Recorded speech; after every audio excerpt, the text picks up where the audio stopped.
What's up, Ripple Effect? I hope you guys are all doing awesome. I'm so sorry that this Bible study didn't get uploaded on time yesterday. My computer decided to mess up, and I was helpless to do anything about it. But it's here today, so sorry for the delay. We are obviously continuing our study of Romans. This is our midweek study, and just so you know, we will be finishing it next Tuesday. So we'll have another reading this Sunday, which is Mother's Day. So don't forget to get your mother a gift. But we will be putting out the study then, and you will do it separately because we're not doing a small group or anything for Ripple Effect on that Sunday night. So it'll be a solo study. And then again on Tuesday, and that will be it. You'll have finished Romans by then, which is really awesome. So congratulations. To this week, we are reading chapter 11 and 12 for the most part, and we're skipping a little bit in the beginning of 11. And 12, Romans 12 is one of my favorite chapters. It lays down some great just what it looks like to love people. So I'm excited for you guys to read through that. But Paul is continuing this whole Jews or Israelites and Gentiles discussion. And he is, sorry, that's my dog. He is, and I mean my pet, not my friend, but like my dog. But Paul is describing how he continues this talk where the Israelites were kind of frustrated, and my dog's going to keep stepping on this bag. I'm going to move it. The Israelites, he kind of poses this question again, like, does this mean that God abandoned us? Because if you remember, we were talking about how God had brought the Gentiles in, and the Israelites felt somewhat left out. So he poses this question again, did God reject his people?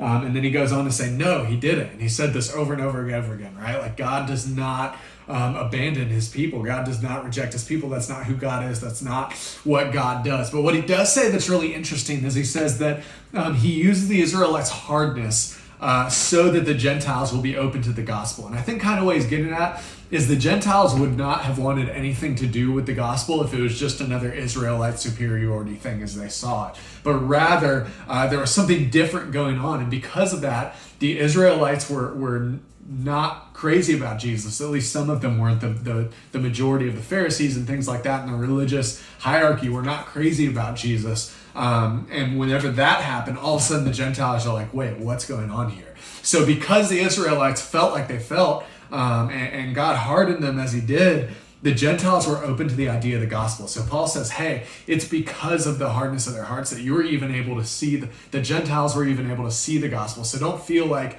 you're better than one another. And then it says that he's going to do the opposite. It says that he's going to use the Gentiles to bring Israel back. So it's this really interesting dynamic where God uses the Israelites to bring the Gentiles in, and then he's going to use the Gentiles to bring Israel back. And really, what this tells us that's important is that God is pursuing all people.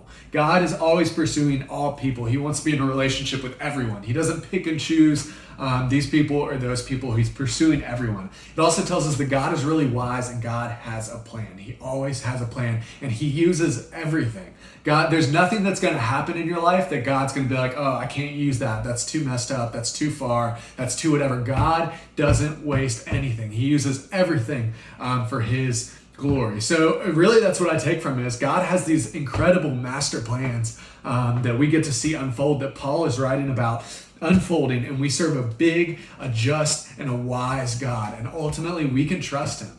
And I think that's the thing that we're supposed to take away from it and walk with. So we're skipping the first verses, but he's kind of speaking to the Israelites in chapter 11, and he sets up this idea that God hasn't abandoned his people. And then there's a really interesting discussion about branches. So you will get into that in the study. Excited for you guys to read it. And then I have in 12, it's really a good charge for all of us that's super applicable today.